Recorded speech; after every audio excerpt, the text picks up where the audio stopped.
என்னடி நீ மட்டும் வந்திருக்கிற? அண்ணன் தினேஷ் எங்க அவங்களாம் ஆளை காணோம். தினேஷ் ஸ்கூலுக்கு போயிருக்கிறான், மறந்துட்டியா நீ? சத்யாவும் தானே போயிருக்கிற? ஆமால, நான் ஏதோ ஒரு நினப்புல இருக்கேன். சரி அண்ணன் எங்க?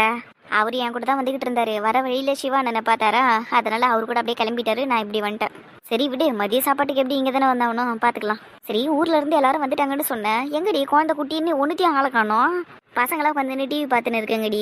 இந்த மற்றதுங்கெல்லாம் உட்காந்துன்னு வாயடின்னு இருக்குதுங்க. ஆஹா, ஒரு வாயடி வந்துட்டா போறீங்க. என்னம்மா எப்படி இருக்க?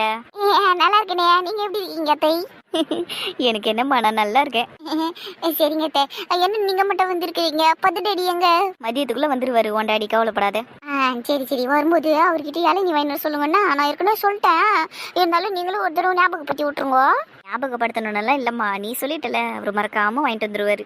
சரி சரி. அப்புறம் நீங்க ஒரு ஸ்வீட் செய்வீங்கல்ல, அந்த அரிசி மாவுல வாயில ஊறுது சொல்லும்போது, அந்த அரிசி மாவுல கொஞ்சோண்டு உப்பு போட்டு, அதுக்கப்புறம் அதில் அப்படியே சுடு தண்ணி போட்டு, அதுக்கப்புறம் குட்டி குட்டி பால்ஸ் மாதிரி ஆகிட்டு, அதுக்கப்புறம் அதை அப்படியே பாலில் போட்டு, அப்படியே கொஞ்சம் ஏலக்காயெல்லாம் போட்டு தருவீங்களா, சர்க்கரையெல்லாம் போட்டு, அதை செஞ்சு கொடுங்களா? ஆமாண்டி, அப்படியே வெறும் மாவை அப்படியே உருட்டிய பாலில் போட்டு கொடுத்துரு, நல்லா சர்க்கரையெல்லாம் போட்டு. அவள் வயிற்றுல போனதுக்கப்புறம் வெந்துக்கும் அது. சும்மா இருப்பாரு, குழந்தைக்கு தெரியாதுல்ல, அதனால தான் சொல்றா. பால் கொழுக்கிட்டு தானே சொல்ல வேணும். அதுதான். சரி சரி, நான் பண்ணி தரேன்னு. சரிங்க டீ. சரி, இது பெரிய வயிறு வலிக்கலையா இப்போ உனக்கு? ஆமாத்தா, லைட்டா வலிக்குது தாயோ, பாருங்களேன் வலிக்குது. சரி நீங்க பேசிட்டு இருங்க, நான் போய் கொஞ்சம் ரெஸ்ட் எடுக்கிறேன். அத்தை பால் கொழுக்கிட்டு செஞ்சுட்டு என்ன கூப்பிடுங்கண்ணா. நான் நடிப்பு காமிச்சிட்டு போகுது பத்தியாதே. நடிப்பா? ஆமாண்டி, வயிறு வலியெல்லாம் இல்லை. அதிக வயிறு வலின்னு ட்ராமா போட்டு லீவ் போட்டுச்சு இன்னைக்கு. அது ஒரு பெரிய கதை. நீ வா, நான் சொல்கிறேன். உண்மையாவே வாடி அவங்க என்ன பார்த்து சிரிக்கிறாங்க. ஆமாண்டா, இதுல என்ன சந்தேகம் உனக்கு? பாரு எவ்வளவு அழகா சிரிச்சிட்டு இருக்காங்க. நம்பவே முடியலடி. நம்புடா, அவங்க உன்னை பார்த்து தான் சிரிக்கிறாங்க. நீயும் திருப்பி சிரி. என்னப்பா, வந்ததுலேருந்து வாசல்லே நின்று பேசிக்கிட்டு இருக்கீங்க ரெண்டு பேரும்? உள்ள போங்க. சரிங்க ஆண்டி, நீங்க சாப்பிட்டீங்களா? அதெல்லாம் சாப்பிட்டம்மா. நீ சாப்பிட்டியாம்மா? உன் புருஷன் சாப்பிட்டாரா? அதெல்லாம் சாப்பிட்டு தான் ஆண்டி வந்தோம். சரிம்மா சரிம்மா. அப்புறம் நீ எப்படிப்பா இருக்கிற? நல்லா இருக்கியாப்பா? நானா நல்லா இருக்கிறேனே. அப்புறம் உங்க அம்மா சௌந்தர்யா எப்படி இருக்கிறாங்க? நல்லா இருக்கிறாங்களா? இதை நீங்க எங்க அம்மா கிட்ட தான் கேட்கணும், என்கிட்ட கேக்குறீங்க. என்னப்பா இவ்வளவு சலிச்சுக்கிற? உங்க அம்மா சென்னையில் இருக்கிறாங்கல்ல, அதான் அவங்க எப்படி இருக்கிறாங்கன்னு கேட்டேன். என்னால நேரில் பார்த்து பேசுற மாதிரி இருந்தா அவங்க கிட்டே நேரடியாக கேட்டிருப்பேனே. ஓ அப்படி? ஏன் எங்க அம்மா கிட்ட ஃப்ரெண்ட்ஷிப்பை கட் பண்ணிட்டீங்களா? நம்பர்லாம் வச்சிருந்தீங்களே, ஃபோனெல்லாம் பண்ணி பேசியிருந்தீங்களா, நிறைய தில்லுமுள்ள வேலையெல்லாம் பண்ணியிருந்தீங்களா அவங்க கூட சேர்ந்துக்கினே? இப்பெல்லாம் அதெல்லாம் பண்றது இல்லையா? டேய் ராகுலே லூசு, எதுக்குடா இப்போ அதையெல்லாம் பேசிக்கிட்டு இருக்க? சும்மா இருடிய, மாச கணக்கா உட்காந்து வில்லத்தனத்தை பண்ணிட்டு சும்மா ஒரு வாரத்துல திருந்திடுவாங்க, நாங்க அப்படியே உங்களை நம்பிடணுமா? ராகுலெல்லாம் அதெல்லாம் நம்ப மாட்டோம். எப்படி பார்த்து நிற்குது பாரா. நான் கேட்டதுக்கு பதில் சொல்லுங்க. பழசெல்லாம் எதுக்குப்பா இப்போ பேசின்னு கிடக்குற? நான் பழைய ஆளுமே இல்லை, நான் இப்போ ரொம்ப மாறிட்டேன். ஓ அப்படி?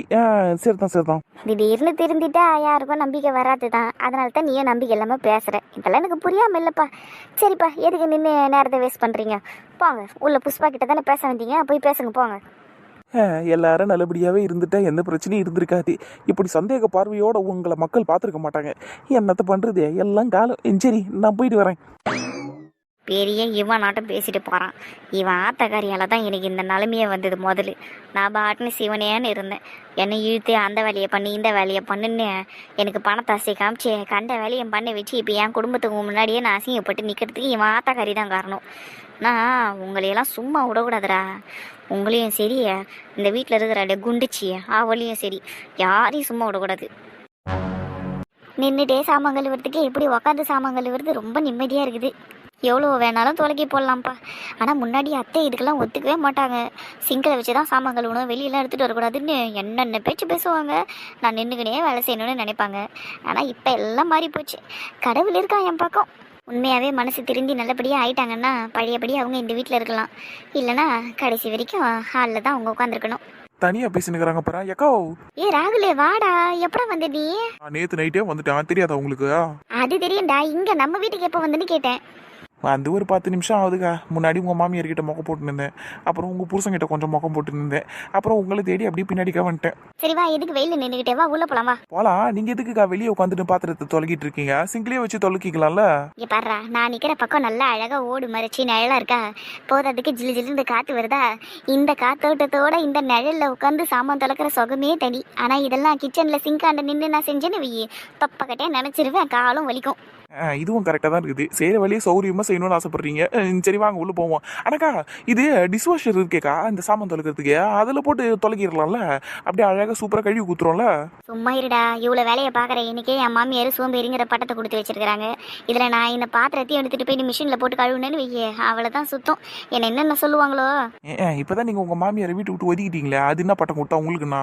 ஒதுக்கல, ஓரமாக இருக்க சொல்லியிருக்கோம், அவ்வளோதான். எல்லாம் ஒன்று தானக்கா. அப்படியெல்லாம் இல்லைடா, ஓரமாக இருந்தாலும் அவங்க ஒதுங்கியெல்லாம் இல்லை. எல்லா விஷயத்துலையும் ஈடுபாடாக தான் இருக்கிறாங்க. என்ன கேட்டால் என்கிட்டலாம் கூட நல்லபடியாக பேசுகிறாங்க. திருப்பி எங்ககிட்ட ஒட்டுறதுக்கு முயற்சி பண்ணிக்கிட்டு இருக்காங்க. எல்லா வேலையிலையும் ஈடுபடுறாங்க. அப்படின்னு என்ன அர்த்தம்? அதிகாரத்துக்கு மறுபடியும் வரணும்னு நினைக்கிறாங்கன்னு அர்த்தம். அப்படி வந்துட்டாங்கன்னு வைய, எல்லாத்துக்கும் சேர்த்து வச்சு என்ன நல்லா பேசுவாங்க. பெரிய அதிகாரம். மாமியாருக்கு இருக்கிற அதிகாரமே தனிடா. இப்போ அவங்க அடிபட்டு புலி கூடி சீக்கிரத்தில் பாரு பயங்கரமாக பாய்வாங்க எல்லாரும் மேலேயும். அடிச்சு ஓட விட்டுலாம், கவலைப்படாதீங்க. அதுவும் சரிதான். சரி வெயிலே நின்றுக்கிட்டு இருக்கேன், நீ வா உள்ள போகலாம். வாங்கக்கா. ஆமாம்மா, வந்து டிவி வச்சு கொடுத்துட்டு போங்கம்மா. இதில் பொம்மை சேனல் எங்கே இருக்குன்னே தெரியலம்மா, வந்து தேடி கொடுத்துட்டு போங்கம்மா. ஏன்டா அஸ்வினே இப்படி பண்ணுற? தாத்தா கிட்டே இல்லை பாடிக்கிட்டே கேட்டேன்னா வச்சு கொடுத்துருவாங்கடா. என்ன எதுக்குடா வந்து கூப்பிடுற? தாத்தா வீட்டில் இல்லைம்மா, பாட்டி வேலையா கிச்சனில் இருக்காங்கம்மா. நீங்கள் தானே ஃப்ரீயாக இருக்கிறீங்க, வந்து வச்சு கொடுங்களா. அதானே, இந்த வீட்டில் சும்மா இருக்கிறது நீங்கள் 2 பேர் தான், வந்து வச்சு கொடுத்தா தானேவா? வாயை பார்த்தீங்களாக்கா அவனுக்கு, நம்ம சும்மா இருக்கிறோம்மா. டேய் மூஞ்சில் குத்தணும்னா நான் என்ன இப்போ தப்பா சொல்லிட்டேன்? உண்மையை தானே சொல்லிக்கிட்டு இருக்கேன். பேசுவேடா நீ, பேசுவே. திங்கள்ல இருந்து வெள்ளிக்கிழமை வரைக்கும் உங்களை ஸ்கூலுக்கு அனுப்பி உங்களுக்கு வேண்டியதெல்லாம் பண்ணி கொடுத்து, உங்களுக்கு பிடிச்சதெல்லாம் சாப்பிட கொடுத்து, உங்களுக்கு ஈவினிங் டைமில் ஸ்நாக்ஸை செஞ்சு கொடுத்து, நாங்கள் அதை பண்ணி இதை பண்ணி உங்களை கஷ்டப்பட்டு இப்படி வளர்த்தா ஒரு 2 நாள் நாங்கள் நிம்மதியாக இருக்கிறது உங்களுக்கு கண்ணு பொறிக்கல அதானே? இதில் சாயங்காலம் இதுங்க படிக்கிற வரைக்கும் இதுங்க பக்கத்துலேயே உட்காந்துருக்கணும். இதுங்க ஹோம் ஒர்க் முடிக்குதான்னு நம்ம பார்த்துக்கிட்டே இருக்கணும். இதுங்க ஹோம் ஒர்க்கை முடிக்காமல் போச்சுன்னா இதுங்க டீச்சரை நம்மளை பிடிச்சி வச்சுல திட்டுதுங்க. இதில் வாட்ஸ்அப்பில் வாய்ஸ் ரெக்கார்டெல்லாம் பண்ணி அனுப்புதுங்க. எதற்காக நீங்கள் இப்படி பண்ணுறீங்க?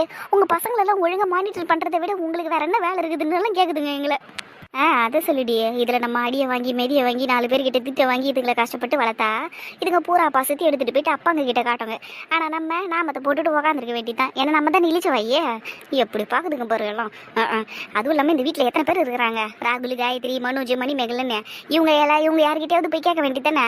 டிவியை போட்டு விடுங்க, பொம்மை சேனலில் வச்சு விடுங்கன்னு வச்சு விட போகிறாங்க. அதுன்னு நேரடியாக அம்மா கிட்ட ஓடி வந்துடுறது. எத்தனை பேர் இருந்தாலும் டிவி தானடா போட சொன்னோம். ஆமாம் அஸ்வினா, அதுக்கு எதுக்கடா இவ்வளோ பேசுகிறாங்க இவங்க? தெரியலையோ ப்ரோ, தப்பான ஆளுங்க கிட்ட வந்து கேட்டுட்டோம்னு நினைக்கிறேன். வாங்க நம்ம போயிருவோம். எப்படி குசு குசுன்னு பேசுறானுங்க பாருங்கக்கா. இதுதான் வேலை. டேய் என்னடா பண்றீங்க? ஒன்னும் இல்ல, நீங்க 2 பேரும் கண்டினியூ பண்ணுங்க. நாங்க போயிட்டு வேற யாருக்கிட்ட டிவியை போட சொல்றோம். இன்னொரு தடவை இந்த பக்கம் வர மாட்டோம். சமத்து புள்ளிங்கடி எவ்வளவு அழகா புரிஞ்சுக்கிட்டு போதுங்க பாரு. அதுவே சரிதான்க்கா. ஏக்கா குட்டி சத்தம் வருது. எங்க போனாலும் நிம்மதி இருக்க மாட்டேங்குது. ஏண்டி இது யாருடி இங்க வர சொன்னது? இப்ப அதுவா தொத்திக்கிட்டு வந்துருச்சு. என்ன பண்றது? எல்லாரும் வேணான்னு தான் சொன்னாங்க. ஆனாலும் அடம் பிடிச்சி வந்துருச்சு. சரி கிட்ட வருது, எதுவும் பேசாதீங்க. சரி அதை கண்டுக்க வேணாம், நம்ம பாட்டுன்னு எதனா பேசிட்டு இருக்கலாம். ஏய் அங்க பாத்தியா பின்னாடி தென்னை மரம் வச்சாங்களே, அது வளர்ந்துருக்கு பாத்தியாடி பின்னாடி?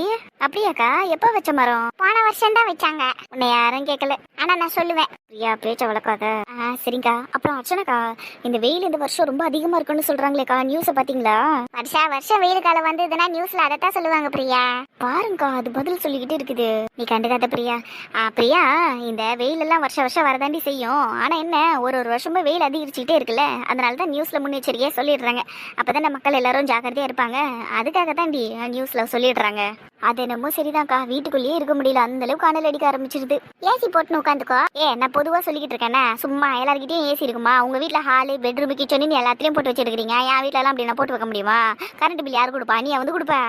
நான் கொடுப்பேனே. கிழி பண்ணிப்ப. உண்மையிலே தான் நான் தான் இப்போ வேலைக்கு போய் சம்பாதிக்கிறேன்ல, நான் தரேன் உனக்கு காசு. நீ கரண்ட் பில்லு கட்டிக்கோ. நீ சம்பாதிக்கிற காசுல தான் நான் கரண்ட் பில்லு கட்டணும்னு எனக்கு எந்த அவசியமும் இல்லை. என் புருஷன் சம்பாதிக்கிறான், அதில் கட்டிப்பேன்ப்ப. நீ தானே இப்போ கரண்ட் பில் யார் கட்டுவான்னு கேட்டேன், அதனால தான் நான் சொன்னேன். அப்படி பாரு, தேவலாமல பேசிட்டு இருக்காத. முதல்ல எதுக்கு நீங்க வந்து நின்றுகிட்டு இருக்க? போ வேலையை பார்த்துக்கிட்டு. ஐயோ ஏன்டி இப்படி பேசுனேன்? மூஞ்செல்லாம் மாறிச்சு போறதுக்கு. அவ்வளோதான், ட்ராமா போட போது இப்போ. ஐயோ போயிட்டு எல்லாருக்கிட்டே சொல்லுமேக்கா.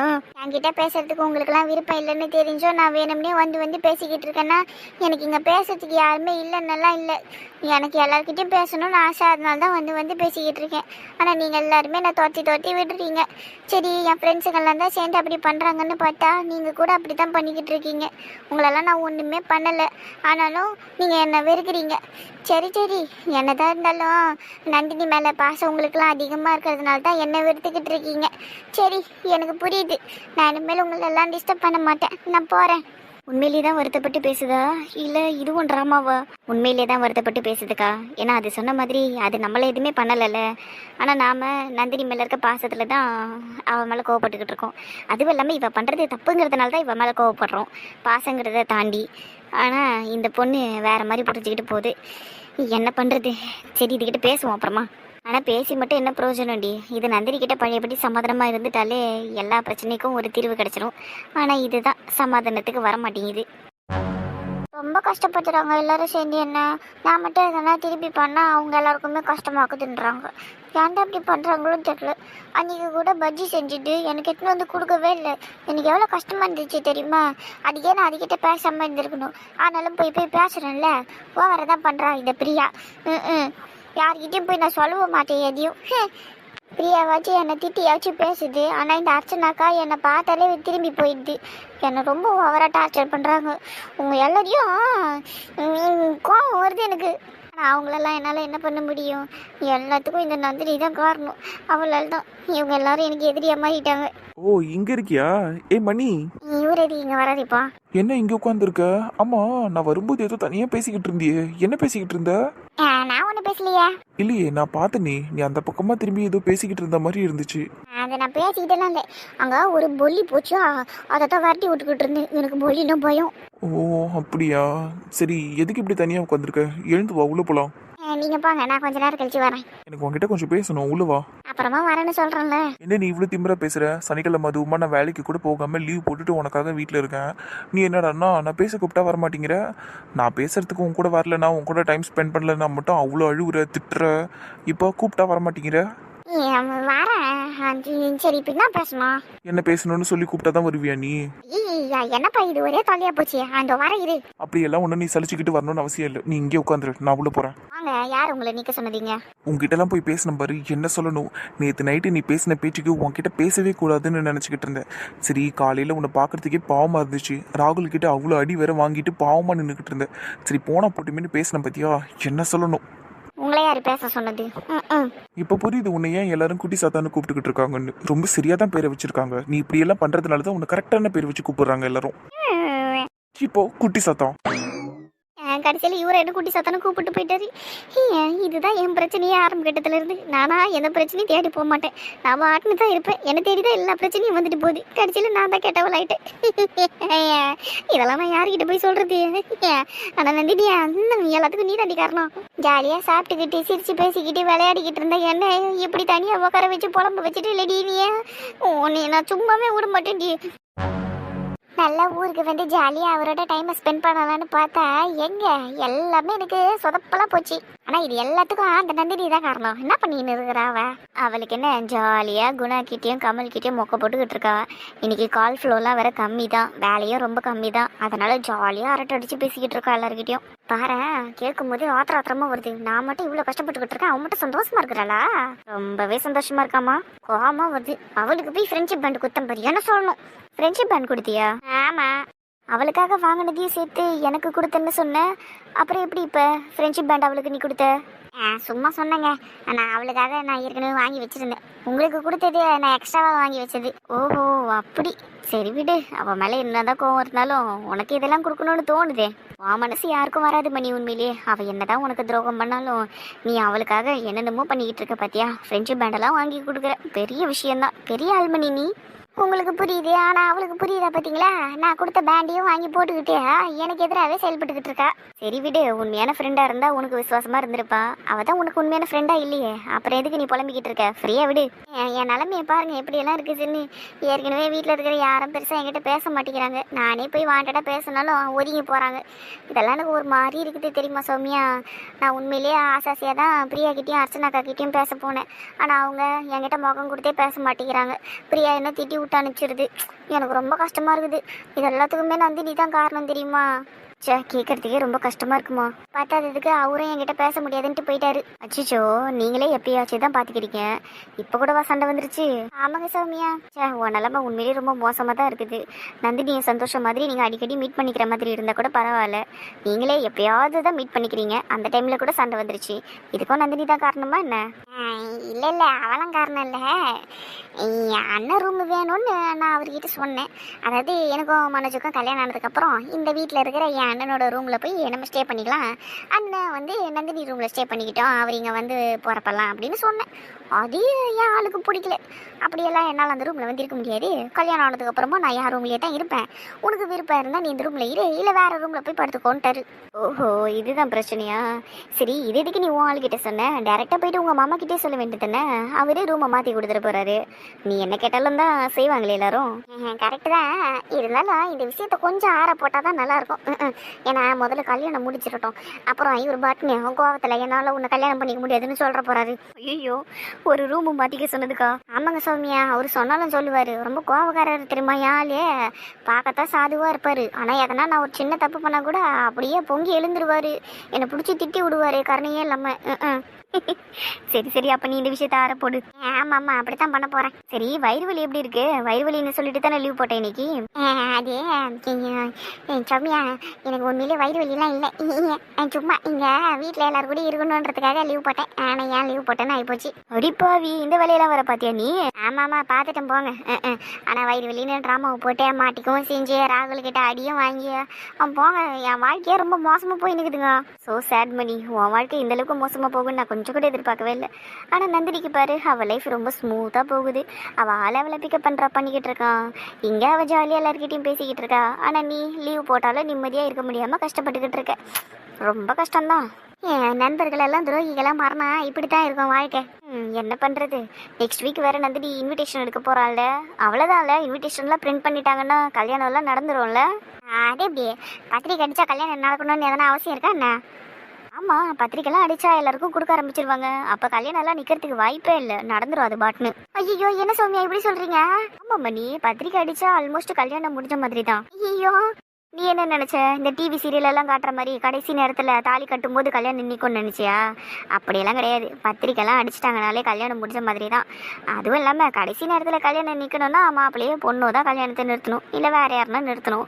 உன்னால் நிறுத்த முடியாது, மாப்பிள்ளையும் பொண்ணும் நிறுத்த மாட்டாங்க, அப்புறம் எப்படி இந்த கல்யாணம் நிற்கும்? ஐயோ சௌமியா, இப்போ என்ன பண்ணுறது சௌமியா? நானே நீயும் நந்தினிக்கிட்ட பேசி பார்த்துட்டேன், உன் அண்ணன்கிட்டையும் பேசி பார்த்துட்டேன், அவங்க 2 பேருமே கல்யாணத்தை நிறுத்துற மாதிரி தெரியல. ஒன்னாலையும் நிறுத்த முடியாது, வீட்லேயும் போய் சொல்ல முடியாது. இதுக்கு இப்போதைக்கு இருக்கிறது ஒரே ஒரு ஆப்ஷன் தான். என்னது? நந்தினியை பத்திரிக்கை எடுக்க முடியாத அளவுக்கு பண்ணிடு. என்ன சௌமியா சொல்கிறீங்க? இப்போ அவள் புதன்கிழமை போகலன்னா வியாழக்கிழமை போகிறா, இல்லை வெள்ளிக்கிழமை போகிறா, இல்லை அதுக்கு அடுத்த வாரம் போகிறா. அது எப்படி நம்ம தடுத்துக்கிட்டே இருக்க முடியும்? தடுக்கணும் மணி, நீ மட்டும் ஒரு 2-3 முறை தடுத்துட்டுன்னு வையேன், உங்கள் வீட்டில் இருக்கிறவங்களாம் என்ன நினைப்பாங்க? பத்திரிக்கை எடுக்கணும்னு போகிறப்பெல்லாம் இந்த மாதிரி ஏதானா ஒரு தடங்கள் வந்துடுது, இது ஒரு அபசகுணமாக தான் இருக்கும் அப்படின்னு சொல்லி கல்யாணத்துலேருந்து பின்வாங்கிறதுக்கும் வாய்ப்பு இருக்குல்ல, பெரியவங்களே நிறுத்திடுவாங்கல்ல. அப்படி சொல்கிறீங்களா? இதை கேட்கும் போதே சந்தோஷமாக இருக்குதே. கொஞ்சம் யோசிச்சா நம்மளுக்கே தாராளமாக ஐடியா வரும் மணி. இப்போ ஒரு வீட்டில் கல்யாணம்னு வச்சுருக்காங்கன்னா அதுக்கான வேலைகள் எல்லாம் எதுவும் தடைப்படாமல் நடக்கணும்னு தான் எல்லாரும் ஆசைப்படுவாங்க. தடைப்பட்டுருச்சுனாலே அது அபசகுணமாக தான் எல்லாருக்கும் நினைக்க தோணும். உங்கள் வீட்லேயும் அப்படித்தான் நினைப்பாங்க. நீ வேணா பாரு. சூப்பர் சூப்பர் சௌமியா, அப்போ நந்தினியை போக விடாத அளவுக்கு நான் பண்ணுறேன். வேற லெவலு. சரி, என்ன பண்ண போகிறேன்? புதன்கிழமை இதே மாதிரி ஒரு வயிறு வலி ட்ராமாவை போட்டு என் அண்ணனை என்னை ஹாஸ்பிட்டல் கூட்டின்னு போய் அட்மிட் பண்ணுன்னு சொல்லி அங்கேயே அவனை இருக்க வச்சு அவ்வளோதான், நந்தினியையும் அண்ணனையும் பத்திரிக்கை எடுக்க விடாத அளவுக்கு நான் பண்ணிடுவேன். பாடுறா, பயங்கரமான ஐடியாவாக இருக்கே. ஆனால் உனக்கு வயிறு வலின்னா உன் அப்பா கூட தானே உன்னை ஹாஸ்பிட்டல் கூட்டின்னு போவார், ஏன் உன் அண்ணன் தான் கூட்டின்னு போகணுன்னு எதனா இருக்கான்னு? உன் அண்ணன் வர முடியாதுன்னு சொல்லிட்டா என்ன பண்ணுவேன்? அப்படியெல்லாம் என் அண்ணன் சொல்ல மாட்டான், எனக்கு ஒன்று நான் வந்து பார்ப்பேன். அது எல்லாமே இன்றைக்கி ராகுல் என்ன அடிச்சான்ல, அதுக்கே ராகுல் கிட்ட கேட்டான்டே எதுக்கிட்ட அவளை அப்படியெல்லாம் அடிச்சேன்னு. அப்போ எனக்கு வயிறு வலின்னா அவன் சும்மாவா இருப்பான்? அதெல்லாம் நான் ஹாஸ்பிட்டல் கூட்டின்னு போவான், அதையெல்லாம் நான் பார்த்துக்கிறேன் சௌமியா, நல்ல ட்ராமா போடுவேன். சரி மணி, இப்போதான் எனக்கு நிம்மதியாக இருக்குது. உங்களுக்கு ஏன் நிம்மதியாக இருக்கணும்? அது வந்து உனக்கு சாதகமாகவே எல்லாம் நடக்கும்ல, அதுக்காக தான் அப்படி சொன்னேன். அப்படியா? சரி சரி. ஆனால் நான் திரும்ப திரும்ப சொல்கிற ஒரே விஷயம் இதான் சௌமியா, என்னைக்கா இருந்தாலும் நந்தினி தான் எனக்கு அண்ணியாக வரணும். அவள் தான் எங்கள் வீட்டுக்கு மருமகளாக வரணும். என் அண்ணனுக்கு நந்தினி தான், நந்தினிக்கு என் அண்ணன் தான். இதில் எந்த மாற்றமும் இல்லை. என் கூட சேர்ந்து அவள் கல்யாணத்தை பண்ணிக்கூடாது. என் கல்யாணம் அன்னைக்கு நான் மட்டும்தான் பண்ணிக்கணும். இதை நான் வைராக்கியமாக நிற்கிறேங்க. அவளாக இந்த கல்யாணத்துலேருந்து பின் வாங்கிட்டான்னா எனக்கு பிரச்சனையே இல்லை. ஆனால் போட்டிக்கு வந்தால் மட்டும்தான் எனக்கு கோவமே வருது. அதனால தான் நான் இதெல்லாம் பண்ணிக்கிட்டு இருக்கேனே தெரியுமா? இல்லைனா எனக்கு இப்படிலாம் இருக்கணும்னு எதனா அவசியம் இருக்குதா? நான் பாட்டுன்னு ஜாலியாக சாப்பிட்டுக்கின்னு விளையாடிக்கின்னு ஜாலியாக டிவி பார்த்துக்கின்னு ஊரை சுற்றிக்கின்னு இருந்தேன். இப்போ என்ன இப்படி தனியாக உட்கார வச்சு புலம்ப வச்சிட்டா, இப்படி எல்லாம் மோசமாக யோசிக்க வச்சிட்டா. இது எல்லாத்துக்குமே நந்தினி தானே காரணம். கரெக்ட் மணி, ரொம்ப சரியா சொல்ற. தெளிவா இருக்கிற மணி, இப்படியே இரு சரியா? சரி சௌமியா, சரி நான் உள்ள போறேன். ஒரு மணி நேரமா பின்னாடி நின்று பேசிக்கிட்டு இருந்தேன்னு வையா, யாருன்னா ஓடி வந்துருவாங்க, அப்புறம் நான் மாட்டிப்பேன். வச்சிடறேன் போனே. ஓகே மணி, பாய் பாய். போய் போய். சரியான அடிமுட்டெல்லாம் இருக்கு. நான் தான் பத்த வைக்கிறேன்னு தெரியுதுல்ல, கொஞ்சமாவது உஷாராகணும்ல. அதை விட்டுட்டு இன்விடேஷனை எடுக்கிறதுக்கு தடுப்புன்னு எவ்வளோ அழகாக பேசுகிற பாரு. பிளானெல்லாம் போட்டுட்டா அதுக்குள்ளே. நந்தினி, உனக்கு சூப்பர் ஃப்ரெண்டு தாண்டி கிடச்சிருக்கா. நல்லா படிக்கிறா பாரு உனக்கு. ஆனால் நான் ஆசைப்பட்ட மாதிரியே நந்தினியையும் மணியையும் பிரிச்சுட்டேன். ஆல்மோஸ்ட் பிரிச்சுட்டேன். இன்னும் கொஞ்சம் தான். இனிமேல்ட்டு பார்த்துக்கிறப்பெல்லாம் இவளுங்க 2 பேரும் முடியை பிடிச்சி அடிச்சுக்கணும். அந்தளவுக்கு பிரிக்கணும். அப்போ தான் எனக்கு என் சந்தோஷ் கிடைப்பான். ஏற்கனவே இப்போ சந்தோஷுக்கும் நந்தினிக்கும் கூட கொஞ்சம் சண்டை போய்கிட்டு தானே இருக்கு. அதையும் பெருசுப்படுத்துவோம். பழையபடி சந்தோஷம் என்கிட்ட பேச ஆரம்பிச்சிட்டான். சௌமின்னு வேற பேசிக்கிட்டு இருக்கான். எனக்கு இதுவே போதும் சந்தோஷம் என் பக்கம் வர வைக்கிறதுக்கு.